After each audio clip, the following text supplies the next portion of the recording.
जी students, अब हम अपने तीसरे दिन का काम शुरू करेंगे और सबसे पहले डे 3 पर हम अपनी बुक रीडिंग स्टार्ट करेंगे। Unit number 2 patriotism. आप अपनी इंग्लिश की बुक्स निकाल लीजिए। हम अपना लेसन रीड कर रहे हैं, यूनिट नंबर 2 पेट्रियोटिज्म। आज हमने उसका पॉइंट नंबर 3 रीड करना स्टार्ट करना है। जी अब हम रीडिंग स्टार्ट करते हैं डे 3 की अपनी। The spirit of patriotism makes us stay alert in the wake of foreign invasion. The spirit of patriotism makes us stay alert in the wake of foreign invasion.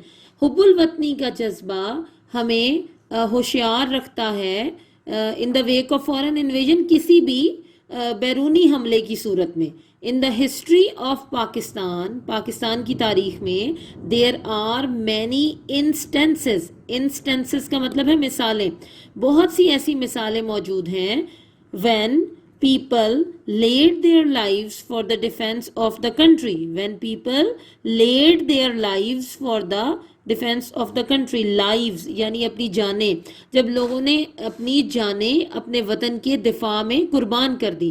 Pakistan की तारीख में ऐसी बहुत सी मिसालें हैं जब लोगों ने अपने वतन के दिफा में अपनी जानें कुर्बान कर दी, लेड देयर लाइव्स, अपनी जानें कुर्बान कर दी। In the wars of 1965, 1971 and the Kargil war, 1965, 1971 और कारगिल की जंगों में many brave soldiers gave their lives in an attempt to protect the homeland. बहुत से बहादुर सिपाहियों ने अपनी जानें कुर्बान कर दी इस कोशिश में कि वो अपने वतन की, अपने होमलैंड की, अपने प्यारे अजीज़ वतन की हिफाजत कर सकें। अपने वतन की हिफाजत करने के लिए उन्होंने अपनी जानें कुर्बान की। अब ये आगे उनके नाम हैं। Captain Mohammad Sarwar, major Tufail Mohammad, major Aziz Bhatti, pilot officer Rashid Minhas, major Mohammad Akram, major Shabbir Sharif, सवार मोहम्मद हुसैन, लांस नायक Mohammad Mahfuz, captain colonel Sher Khan and हवलदार Lalak Jan, all embraced martyrdom. Martyrdom क्या वर्ड है ये? मार्टरडम, इसका मतलब है शहादत। ऑल एम्ब्रेस्ड मार्टरडम, उन सबको शहादत नसीब हुई, इन सबको शहादत नसीब हुई। While fighting bravely for their Motherland, अपनी मादरे वतन की के लिए लड़ते हुए, बहादुरी से लड़ते हुए इन सबको शहादत नसीब हुई। मार्टरडम का मतलब शहादत, एम्ब्रेस नसीब हुई। All of them were awarded Nishan Haider, इन सबको निशान हैदर से नवाजा गया। The highest military award given to the great patriots who lay down their lives for the country, सबसे बड़ा फौजी एजाज़ जो दिया जाता है बहुत अजीम मुहब्बे वतनों को जो कि अपनी जानें कुर्बान कर देते हैं अपने वतन के लिए। तो स्टूडेंट्स, ये पॉइंट नंबर 4 आज आपकी डे 3 की रीडिंग है। इसको बार बार सुनिए ताकि आपको बहुत अच्छी तरह से ये रीड करना आ जाए। इसके मुश्किल अल्फाज भी अच्छी तरह से याद कीजिए। अब हम चलते हैं क्वेश्चन आंसर्स की तरफ। जी स्टूडेंट्स, आप अपने स्टैंडर्ड नोट्स निकाल लीजिए पेट्रियोटिज्म के क्वेश्चन आंसर्स के लिए।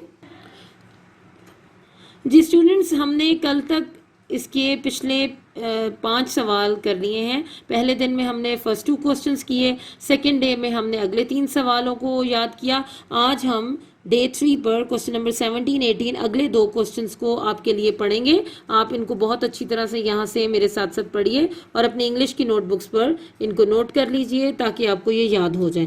पहला सवाल है, what are the qualities of a patriot?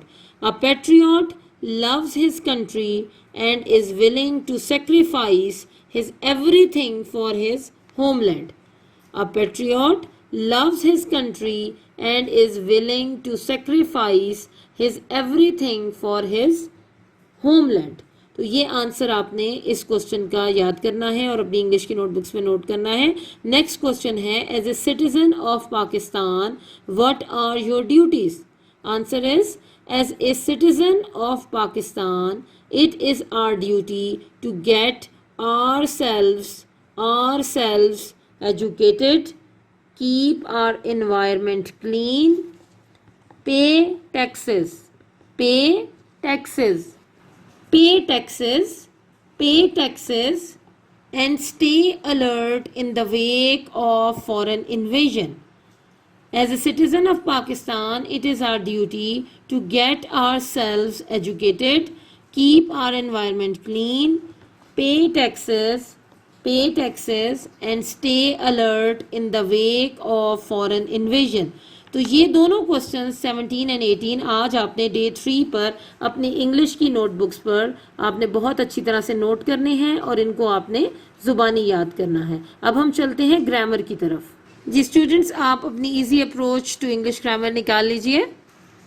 Ji students, अब हम आगे पढ़ेंगे क्वेश्चन नंबर 48 से, और आज हम अपना पहला वर्ब टेंस शुरू करेंगे which is continuous tense.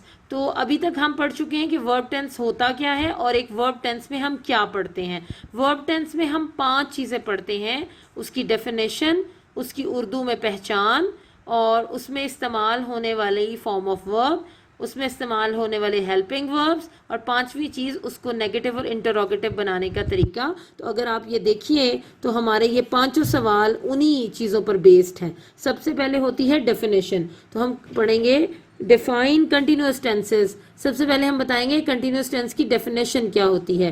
Continuous tense expresses action going on in present, past और फ्यूचर।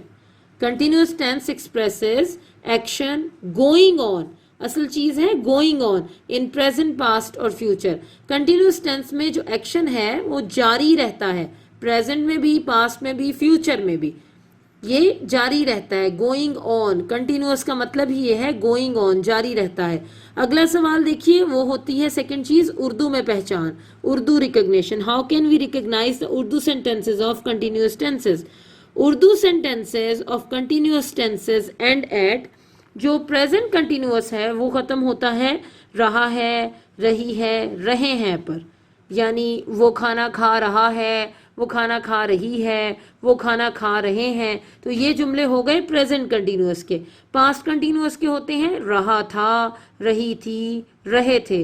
वही चीज़, वही जुमले आप पास्ट में कर लीजिए, वो खाना खा रहा था, वो खाना खा रही थी, वो खाना खा रहे थे।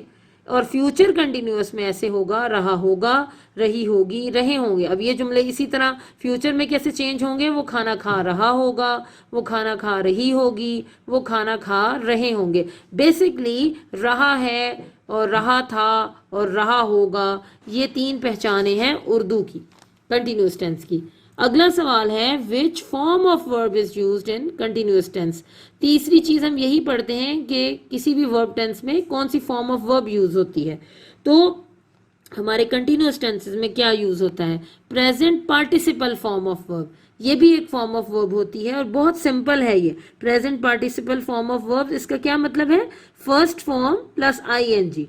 फर्स्ट फॉर्म प्लस आईएनजी जो होती है उसको कहते हैं present participle form of verb, और is used in all the continuous tenses. तीनों कंटिन्यूअस टेंसेस में ये वाली फॉर्म ऑफ वर्ब यूज होती है। जैसे जीओ गो होता है, गो के साथ अगर हम ये प्लस आईएनजी कर लें तो गोइंग बन गया, कम के साथ आईएनजी लगा लें तो कमिंग बन गया, राइट के साथ आईएनजी लगाएं तो राइटिंग, प्ले के साथ आईएनजी लगाएं तो प्लेइंग बन गया। तो सिंपल सी फॉर्म ऑफ वर्ब यूज होती है फर्स्ट फॉर्म प्लस आईएनजी। चौथे नंबर पर देखिए, वो पूछ रहे हैं which helping verbs are used in continuous tenses. In present continuous इस्तेमाल होते, प्रेजेंट कंटिन्यूअस टेंस में कौन से हेल्पिंग वर्ब्स इस्तेमाल होते हैं, इज, एम और are. He is coming, I am coming, you are coming, इस तरह से ये वाले हेल्पिंग वर्ब इस्तेमाल होते हैं प्रेजेंट कंटिन्यूअस में। पास्ट कंटिन्यूअस में इस्तेमाल होते हैं वॉज और were. He was coming, they were coming. ठीक है, कमिंग तो आपको समझ में आ गया ना कि ये फॉर्म ऑफ वर्ब होती है फर्स्ट फॉर्म प्लस आईएनजी, और हेल्पिंग वर्ब्स ये इस्तेमाल हो रहे हैं प्रेजेंट कंटिन्यूअस में is am are, past continuous में वॉज वर, और फ्यूचर कंटिन्यूअस में इस्तेमाल होंगे विल बी और शेल बी। शेल हमेशा इस्तेमाल होता है आई और वी के साथ, यानी मेरे लिए, अपने लिए जो आई आप इस्तेमाल करते हैं, आई एम अ बॉय, आई के लिए हमेशा I shall go to Lahore, इस तरह से इस्तेमाल होगा शेल। आई और we shall go, we shall be going, इस तरह से इस्तेमाल होगा। लेकिन विल बी बाकी सब जुमलों के साथ आएगा, आई और वी के साथ सिर्फ शेल आता है, बाकी सब के साथ विल ही आता है। तो विल बी और शेल बी इस्तेमाल होंगे, you will be going, I shall be going, I shall be going, इस तरह से इस्तेमाल होगा फ्यूचर कंटिन्यूअस में। तो ये हेल्पिंग वर्ब्स हैं is, am, are present continuous में, वॉज वर्ब पास्ट कंटिन्यूअस में, और विल बी और शैल बी फ्यूचर कंटिन्यूअस में। तो स्टूडेंट्स आज के दिन में आपने ये 4 चीज़ें याद करनी है, definition of continuous tenses, Urdu recognition of continuous tenses, और फॉर्म ऑफ वर्ब कौन सी इस्तेमाल होती है कंटिन्यूअस टेंसेस में, और हेल्पिंग वर्ब्स कौन से इस्तेमाल होते हैं तीनों कंटिन्यूअस टेंसेस में। 3 इस तरह बनते हैं कि एक प्रेजेंट कंटिन्यूअस होता है, एक पास्ट कंटिन्यूअस और एक फ्यूचर कंटिन्यूअस। तो आज के दिन में आपने सिर्फ ये पोर्शन याद करना है, इनको नेगेटिव और इंटरोगेटिव बनाने का तरीका हम कल पढ़ेंगे। Thank you. अब बेटा हम डे 3 का काम करना शुरू करते हैं। डे 3 में हमने अगले क्वेश्चन हल करने हैं। बेटा आप इसको अच्छी तरीके से देखें, हम आपको डे वाइज का काम करा रहे हैं, अच्छी तरीके से इसको देखें। अच्छा बेटा अब डे 3 का काम हम शुरू करते हैं। डे 3 में हमारे पास क्वेश्चन नंबर 6 है। डे 2 तक मैंने क्वेश्चन नंबर 5 कंप्लीट करा दिए थे, अब क्वेश्चन नंबर 6 देखें। For the matrix A B C, 3 matrix दिए गए हैं, verify that A B whole transpose is equal to B transpose A transpose, ये फर्स्ट पार्ट है। सेकंड पार्ट में कहते हैं B C whole transpose is equal to C transpose B transpose. अब यहां पे क्या बात आ गई, ट्रांसपोज की, मल्टीप्लीकेशन वही है प्रोसेस, सिर्फ ट्रांसपोज। और ट्रांसपोज मैंने आपको जो फर्स्ट एचओडी थी उसमें सारा पढ़ा दिया था, मैं दोबारा भी आपको जो है आपको बता देता हूं ट्रांसपोज का प्रोसेस कैसे होता है, वो हम आपको बताते हैं। अच्छा बेटा पार्ट नंबर फर्स्ट है A B transpose equal to B transpose A transpose. अब ट्रांसपोज मैंने पहले पढ़ा चुका, लेकिन मैं दोबारा आपको यहाँ पे बता देता हूँ। अगर फर्स्ट को हमारे पास कोई मैट्रिक्स है ए 1 3 2 -5, तो इसका ट्रांसपोज लेना हो तो हम क्या करते हैं, नंबर ऑफ रो को नंबर ऑफ कॉलम में चेंज कर देते हैं, तो हमारे पास क्या आ जाता है, ट्रांसपोज आ जाता है। यानी कि ये हमारे पास रो 1 3 है तो इसको मैं कॉलम में लिख दिए, और ये 2 -5 रो में इसे कॉलम में लिख दो, ये इसका ट्रांसपोज हो जाएगा। अब हम अपने सवाल की तरफ आते हैं। लेफ्ट हैंड साइड क्या है, ए बी होल ट्रांसपोज। इसका मतलब क्या हुआ कि पहले ए बी को मल्टीप्लाई करेंगे, जो जवाब है उसका ट्रांसपोज देना है। तो अब ए बी को मल्टीप्लाई, ए और बी की वैल्यू लिखी। अब मल्टीप्लिकेशन का तरीका मैंने सारा बताया हुआ है, आपने उस तरह एज इट इज मल्टीप्लाई करना है। अब मल्टीप्लाई करेंगे तो उस मल्टीप्लिकेशन के बाद फिर आपने इसको सिंप्लीफाई कर लेना है। तो ये आपके पास सिंप्लीफाई करने के बाद आंसर आता है -10 -17 2 और 4। ये मैट्रिक्स को मल्टीप्लाई करें, ऊपर ट्रांसपोज लिखा हुआ है। जब ट्रांसपोज हम इसको लेंगे तो नंबर ऑफ रो को, ये रो है इसको कॉलम में लिख दें, -10 और -17 और 2 और 4। तो ये हमारे पास ट्रांसपोज खत्म, यानी कि ट्रांसपोज ले रहे तो ये हमारे पास लेफ्ट हैंड साइड आ जाएगी। अब हम राइट हैंड साइड की तरफ जाते हैं। उसने कहा है बी ट्रांसपोज और ए ट्रांसपोज, बी की वैल्यू लिखी उसके ऊपर ट्रांसपोज डाल दिया, सी ए के लिखी उसके ऊपर ट्रांसपोज। अब ट्रांसपोज का मतलब क्या है कि रो को कॉलम में लिख दो, तो हम इस फर्स्ट रो को कॉलम में लिख दें, इस सेकंड रो को भी कॉलम में लिख लें, मल्टीप्लाई फिर इस फर्स्ट रो को कॉलम में और इसको भी कॉलम में, फिर ये 2 आ गए मैट्रिक्स। अब इन दोनों को मल्टीप्लाई करेंगे, प्रोसेस वही है, मल्टीप्लाई किए तो जवाब ये आ जाएगा। अब आप देखें फ्रॉम फर्स्ट और फ्रॉम सेकंड दोनों का आंसर सेम है, तो हम कह सकते हैं from 1 and 2 it is prove that left hand side is equal right hand side, A B transpose is equal to B transpose A transpose. ये क्वेश्चन खत्म हो गया। अब सेम इसी का सेकंड पार्ट जो है उसने बी सी का transpose equal to C transpose और बी ट्रांसपोज, बिल्कुल वही चीज है। अब आपने क्या लिखना है, बी सी की वैल्यू लिखनी है, उसका ट्रांसपोज लेने के, बी सी को मल्टीप्लाई करें फिर उसका ट्रांसपोज लें। राइट हैंड साइड क्या करनी है, सी की वैल्यू लिखें उसका ट्रांसपोज लें, बी की वैल्यू लिखें उसका ट्रांसपोज लें। दोनों के जवाब जब आ जाए उनको मल्टीप्लाई करें तो लेफ्ट और राइट बराबर आ जाएंगे, तो आपके पास दोनों का जवाब सेम आ जाएगा। तो ये आपने बेटा खुद करने, क्योंकि पार्ट नंबर 1 मैंने करा दिए और पार्ट नंबर 2 बिल्कुल सेम इस तरह ही है, आपने खुद घर में हल करने। जी स्टूडेंट, अब डे 3 यानी 5 मई का काम शुरू करते हैं। जी स्टूडेंट्स, हम मिर्ज़ा गालिब के अदात व खसाइल पढ़ रहे थे। आज हम डे 3 में यहाँ से पढ़ेंगे कि मिर्ज़ा अपने दोस्तों के साथ जो गर्दिश रोज़गार से बिगड़ गए थे। गर्दिश रोज़गार का मतलब होता है कि जिनका कोई ज़रिया मुआश नहीं रहा था, यानी वो बेरोज़गार हो गए थे, उनके काम ख़त्म हो गए थे, तो उसको कहते हैं गर्दिश रोज़गार से बिगड़ जाना। निहायत शरीफाना तौर से सलूक करते थे। दिल्ली के अमायद में से एक साहब, अमायद का मतलब जो बहुत मुअज़्ज़ज़ लोग होते हैं, एक साहब जो मिर्ज़ा के दिली दोस्त थे, यानी बहुत गहरे दोस्त थे, और 1857 के बाद उनकी हालत सकीम हो गई थी, यानी बुरी हालत हो गई थी उनकी। एक रोज छींट का फरगल पहने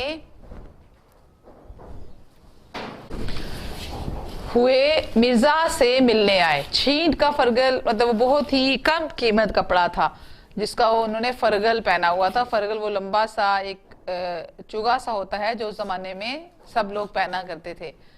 मिर्जा ने कभी इनको मालीदा या जामावार वगैरह के चुगों के सिवा ऐसा हकीर कपड़ा पहने नहीं देखा था। यानी मिर्जा जो है इनको मालीदा, ये भी एक कपड़े का नाम है, बहुत ही कीमती कपड़ा होता है, जामावार भी कीमती कपड़ा होता है। तो वो कहते थे कि उस जमाने में जो वो चुगे पहनते थे किसी जमाने में तो बहुत ही अच्छे कीमती कपड़े के पहनते थे, लेकिन अब उन्होंने छींट का पहना हुआ था, यानी बहुत ही उनकी हालत खराब हो चुकी थी। छींट का फरगल उनके बदन पर देखकर दिल भर आया, यानी वो परेशान हो गए। उनसे पूछा, ये छींट आपने कहाँ से ली, यानी ये कपड़ा छींट का आपने कहाँ से लिया? मुझे उसकी वजह बहुत ही भली मालूम होती है। वजह मतलब बनाने का तरीका होता है, शक्ल भी हो सकती है। आप मुझे फरगल के लिए ये छींट मंगवा दें, यानी मैंने भी अपना फरगल सिलवाना है तो ये ऐसा कपड़ा मुझे भी मंगवा दें। उन्होंने कहा, ये फरगल आज ही बनकर आया है, मैंने इसी वक्त इसको पहना है, अगर आपको पसंद है तो यही हाजिर है। मिर्जा ने कहा, जी तो यही चाहता है कि इसी वक्त आपसे छीनकर पहन लूं, मगर जाड़ा शिद्दत से पड़ रहा है। जाड़ा मतलब सर्दी। आप यहां से मकान तक क्या पहन कर जाएंगे? फिर इधर उधर देखकर खोंटी पर से अपना मालीदा का नया चोगा उतारकर उन्हें पहनाया। ठीक है, वो चोगा भी वो कपड़ा सा होता है लंबा सा, वही बता रही हूँ जिस तरह के उस जमाने वो लोग पहना करते थे।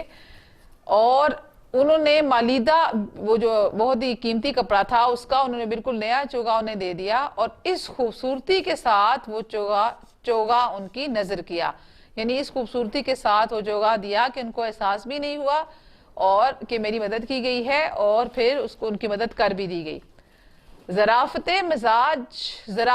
मिजाज में इस कदर थी, ज़राफ़त मिजाज में इस कदर थी। ज़राफ़त का मतलब होता है खुश मिजाजी, मतलब कि बहुत ही खुश मिजाज इंसान थे, और कि आपको बजाय हैवाने नातक के हैवाने ज़रीफ कहा जाए तो बजा है। यानी हैवाने नातक का मतलब होता है बोलने वाला हैवान।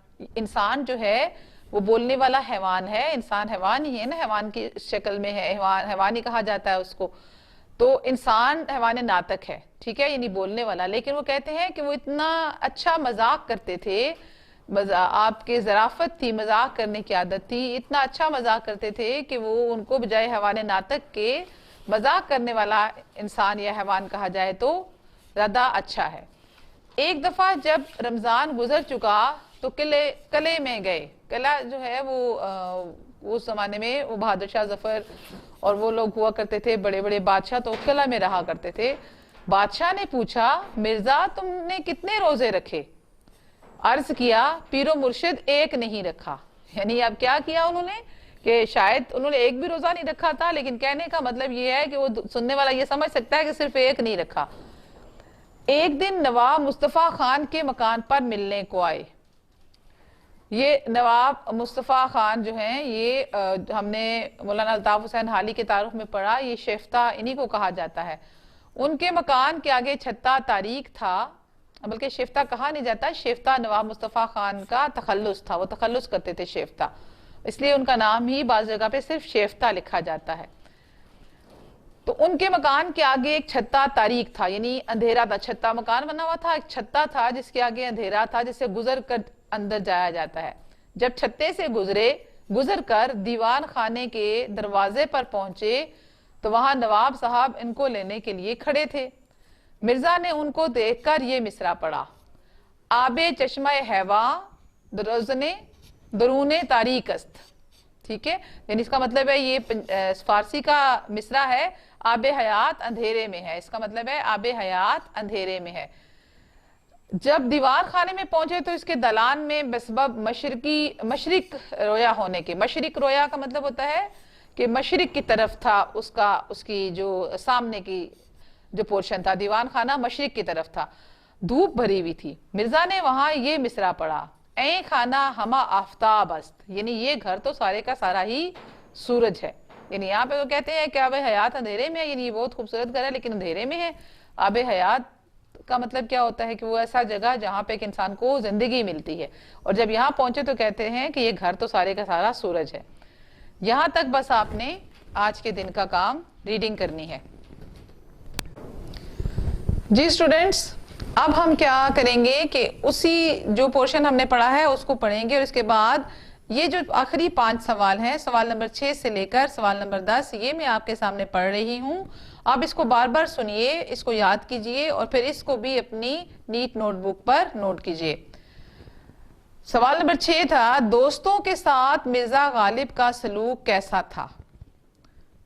जवाब है, मिर्जा गालिब अपने दोस्तों के साथ जो गर्दिशे रोजगार से बिगड़ गए थे, निहायत शरीफाना तौर से सलूक करते थे।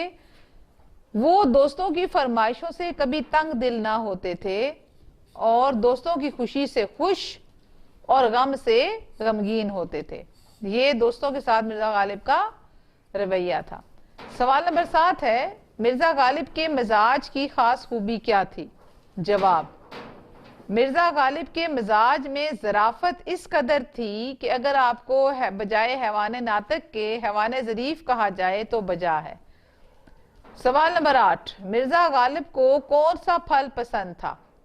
जवाब है, मिर्जा गालिब को आम बहुत पसंद थे। उनके दोस्त दूर दूर से उम्दा आम बेचते थे। मिर्जा गालिब के नजदीक आम में सिर्फ 2 बातें होनी चाहिए कि वो मीठा हो और बहुत हो। सवाल नंबर 9, सबक मिर्जा गालिब के दातो खसाइल किस किताब से लिया गया है? इसका जवाब है, ये सबक यादगारे गालिब से लिया गया है। मौलाना अल्ताफ हुसैन हाली की किताब यादगारे गालिब से लिया गया है। सवाल नंबर 10, सबक मिर्जा गालिब के दातो खसाइल के मुसन्निफ कौन है? जवाब, इस सबक के मुसन्निफ मौलाना अल्ताफ हुसैन हाली हैं। तो ये बहुत ही शॉर्ट से आपके 5 सवाल हैं जो आपने अपनी नीट नोटबुक पे लिखने हैं और उनको याद करना है और बहुत ही सफाई से लिखने हैं और याद करने हैं।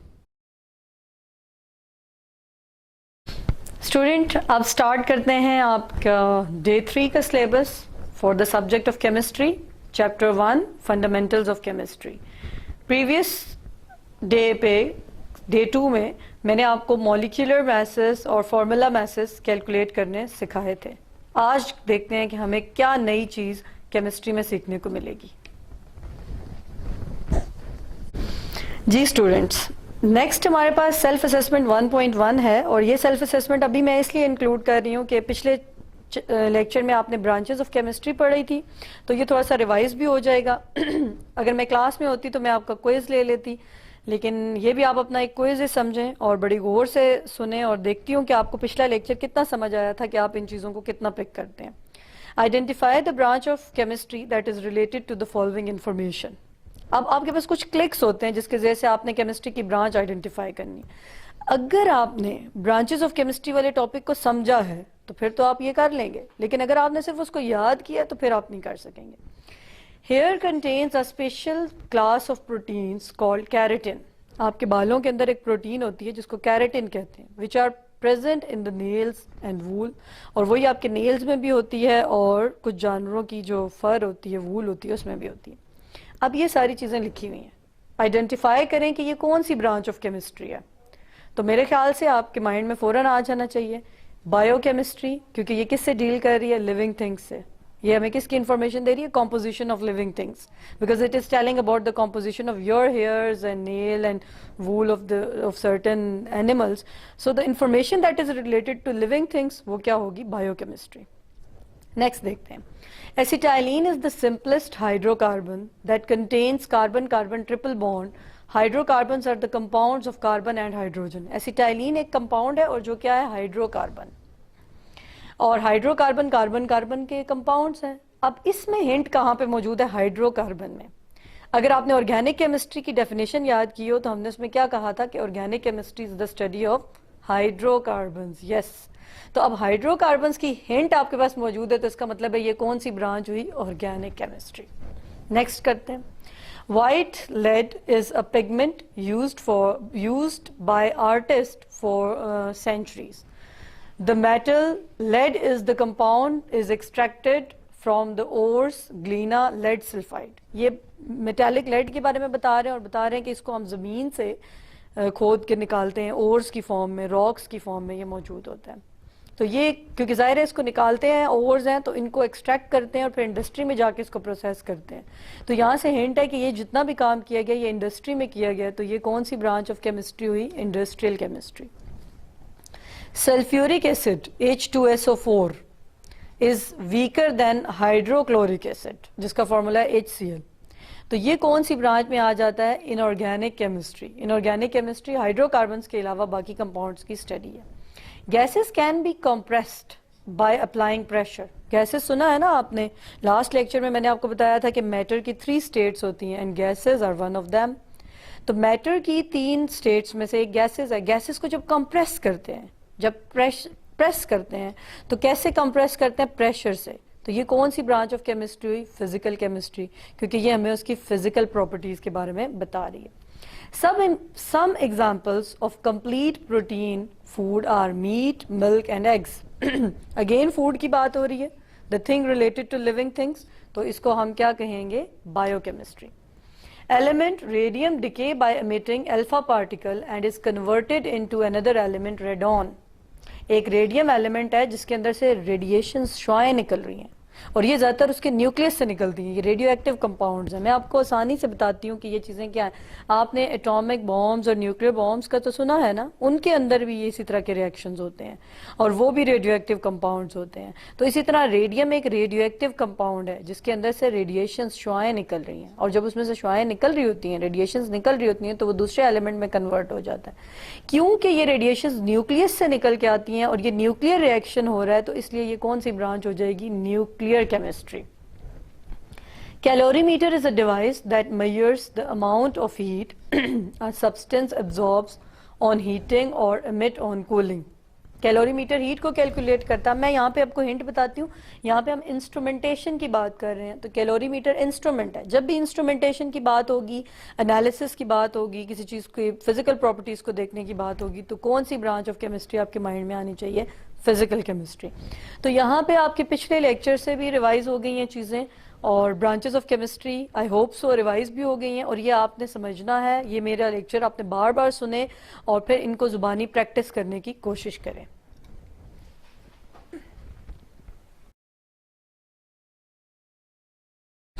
जी तो स्टूडेंट्स, आज का टॉपिक है केमिकल स्पीशीज कि केमिस्ट्री में हमारे पास डिफरेंट केमिकल्स होते हैं। तो अब हम देखेंगे कि वो किस तरह के होते हैं।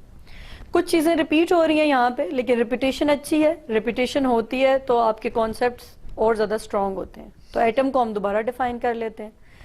डे 1 से आप पढ़ रहे हैं एटम के बारे में, so this is not a difficult thing for you. Atom is the smallest and purest particle of matter that is electrically neutral. Atom सबसे छोटा और प्योरेस्ट पार्टिकल है मैटर का और इलेक्ट्रिकली न्यूट्रल है। अगर आपको अपनी फर्स्ट HOD क्लास का लेक्चर याद हो तो उसमें एक एनिमेशन डाली थी जिसमें एटम ने खुद आके आपसे बात की थी और उसने बताया था कि मैं क्यों हूँ न्यूट्रल। तो क्या आपके माइंड में है? कौन कौन आंसर कर सकता है? थोड़ी देर के लिए ज़रा अपने माइंड में सोचिए। मैं तो आंसर करूँगी, क्या आपको इसका आंसर आता है कि एटम क्यों है न्यूट्रल? आता है किसी को आंसर? एटम न्यूट्रल इसलिए है कि एटम में एक पॉजिटिवली चार्ज प्रोटॉन पार्टिकल है और एक नेगेटिवली चार्ज इलेक्ट्रॉन पार्टिकल्स है and the number of protons and number of electrons are always equal. तो अगर किसी एटम में 8 प्रोटॉन है और 8 इलेक्ट्रॉन है, +8 -8 एक दूसरे को कैंसिल कर देगा और एटम न्यूट्रल हो जाएगा। और अब आपको वो एनिमेशन याद आई होगी और अब देखते हैं कि किस किस को ये आंसर आता है। जिस जिसको ये आंसर आता है इसका मतलब है उसको कुछ कुछ केमिस्ट्री समझ आने लगी है और जिसको नहीं आता तो कोई बात नहीं, उसको भी समझ आ जाएगी। वो इन चीज़ों को दोबारा सुने, दोबारा देखे और लेक्चर्स को दोबारा फोकस करें। आगे हम बढ़ते हैं। It is composed of many sub atomic particles but the most prominent are electron, protons and neutrons. तो एटम के पार्टिकल्स कौन से हैं? Electron, proton and neutron. उनको सब एटॉमिक पार्टिकल भी कहते हैं। Atom is neutral particle.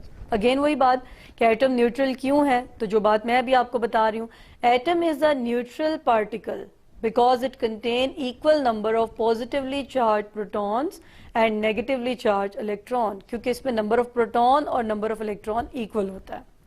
तो केमिकल स्पीशीज में एक स्पीशीज जो आपने डिस्कस की है वो तो एटम है। अगली स्पीशी है आयन। आयन क्या होता है? Define ion and it's type. जब एक एटम इलेक्ट्रॉन लूज करता है या गेन करता है, अपना इलेक्ट्रॉन किसी को दे देता है या किसी से इलेक्ट्रॉन ले लेता है, तो फिर वो एटम नहीं रहता, उसकी आइडेंटिटी बदल जाती है, फिर उसको क्या कहते हैं? Ion. Ion is the charge species formed from an atom or chemically bonded group of atoms। एक एटम से भी बन सकती है और मॉलिक्यूल से भी बन सकती है बाय एडिंग और रिमूविंग इलेक्ट्रॉन। जैसे कि मैंने आपको बताया कि या तो उसमें इलेक्ट्रॉन ऐड करेंगे या उससे इलेक्ट्रॉन रिमूव करेंगे। जब उसमें से इलेक्ट्रॉन रिमूव करेंगे तो उस पर पॉजिटिव चार्ज आएगा, क्योंकि उसमें से इलेक्ट्रॉन चले जाएंगे ना, तो उसका नेगेटिव चार्ज कम हो जाएगा, तो पॉजिटिव चार्ज ज्यादा हो जाएगा। Example like sodium Na positive. Na positive कौन सा सोडियम है? जिसने एक इलेक्ट्रॉन लूज किया है। अब इसको सोडियम एटम नहीं बोलेंगे, केमिस्ट्री की जुबान अब बदल गई है, अब इसको बोलेंगे सोडियम आयन। इसी तरह Cl क्लोराइड आयन, इसने एक इलेक्ट्रॉन गेन किया है, इसलिए इसके ऊपर कौन सा चार्ज है? -1। मैग्नीशियम Mg+2, इसने 2 इलेक्ट्रॉन लूज किए हैं, इसलिए इसके ऊपर कौन सा चार्ज है? Mg+2। आयंस की हमारे पास 2 टाइप्स है। Type of ions, there are 2 types of ions, cation and anions. Cation, कभी कभी लोग इसको केशंस भी बोलते हैं। When an atom loses electron, it is cation. It carries positive charge. Mostly metals are cations. तो जब एक एटम इलेक्ट्रॉन लूज करता है और उस पर पॉजिटिव चार्ज आता है तो उसको क्या बोलते हैं? केटायन। और मोस्टली मेटल्स आर केटायंस। अब इसमें क्या है? Magnesium Mg+2 and sodium plus.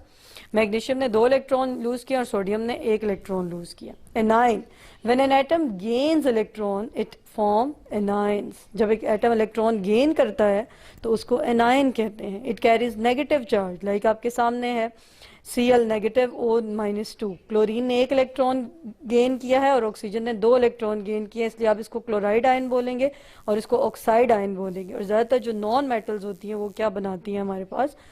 Anions. तो अब तीसरी जो केमिकल स्पीशी हमने पढ़नी है वो है मॉलिक्यूलर आयन। आपने एटम पढ़ा, आयन पढ़ा और अब मॉलिक्यूलर आयन पढ़ेंगे। तो अब फिर प्रीवियस कॉन्सेप्ट की तरफ जाना पड़ेगा। एटम मिलके क्या बनाते हैं? एलिमेंट्स, और एलिमेंट्स मिलके क्या बनाते हैं? मॉलिक्यूल। एक मॉलिक्यूल में बहुत सारे एटम्स होते हैं। जैसे अभी डे 2 के लेक्चर में आपने बहुत सारे मॉलिक्यूलर मैसेज और फार्मूला मैसेज कैलकुलेट किए थे, जैसे कि H2O वाटर है, H2SO4 सल्फ्यूरिक एसिड है, HCl हाइड्रोक्लोरिक एसिड है। तो उनमें एक एटम तो नहीं है ना, उनमें तो 2-3 एटम्स हैं या 4-5 एटम्स हैं, तो वो क्या कहलाएंगे? मॉलिक्यूल। मॉलिक्यूल का कॉन्सेप्ट आपको क्लियर है? मॉलिक्यूल में एक से ज्यादा एटम्स इकट्ठे मिलकर रहते हैं। जब एक मॉलिक्यूल ओवरऑल इलेक्ट्रॉन लूज या गेन करता है तो उसको हम क्या कहेंगे? Molecular ion. तो मॉलिक्यूलर आयंस को पढ़ते हैं। What are molecular ion and give examples. When a molecule loses और gains electrons, the resulting species is called a molecular ion। जब एक मॉलिक्यूल इलेक्ट्रॉन गेन या लूज करता है तो जो आउटकम हमारे पास है वो क्या कहलाता है? molecular ion। These ions are short-lived species and only exist at high temperature। ये जब हम हीटिंग करते हैं, मतलब इनका लाइफ स्पैन शॉर्ट है, ये नॉर्मल रूम टेम्परेचर पे एग्जिस्ट नहीं करते। जब हम किसी न्यूट्रल स्पीशी को या मॉलिक्यूल को हीट करते हैं तो फिर हमारे पास जो है वो किस में कन्वर्ट हो जाते हैं? मोलेकुलर आयन में। And they do not form ionic compounds. Example उन्होंने आपको दिया है ऑक्सीजन O2। कभी कभी ऑक्सीजन इलेक्ट्रॉन लूज करता है तो वो क्या बन जाता है? O2+, मींस पूरे मॉलिक्यूल ने 1 इलेक्ट्रॉन लूज किया।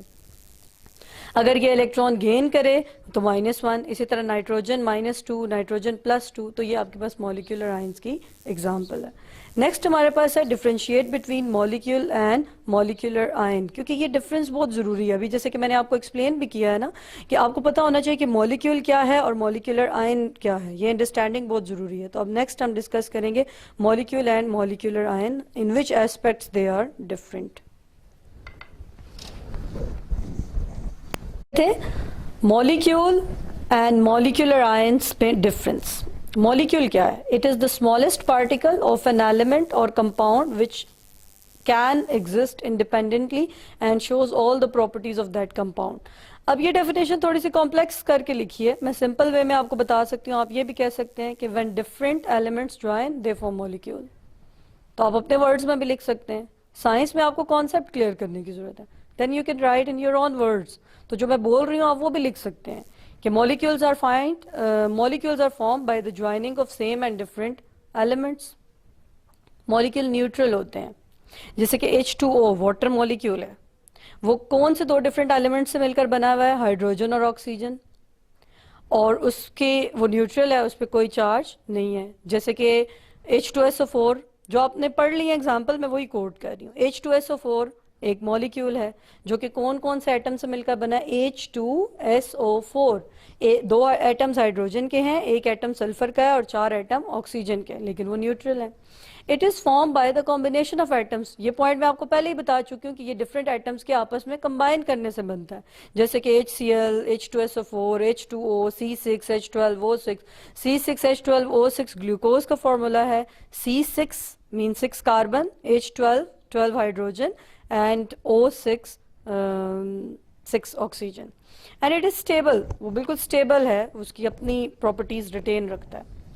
Molecular ion, it is form by the gain and loss of electrons bye a molecule. जब एक मॉलिक्यूल जो यहाँ पे मौजूद है जिसकी अपनी आइडेंटिटी है, वो ओवरऑल इलेक्ट्रॉन गेन कर ले या लूज कर ले, या अपने इलेक्ट्रॉन किसी को दे दे या किसी नेबरिंग एलिमेंट से या नेबरिंग कंपाउंड से इलेक्ट्रॉन ले ले, तो उसे हम क्या कहेंगे? Molecular ion. It can have negative और पॉजिटिव चार्जेस, तो ये न्यूट्रल नहीं होता क्योंकि या तो इसके ऊपर पॉजिटिव चार्ज होगा या नेगेटिव चार्ज होगा। It is form by the ionization of molecule.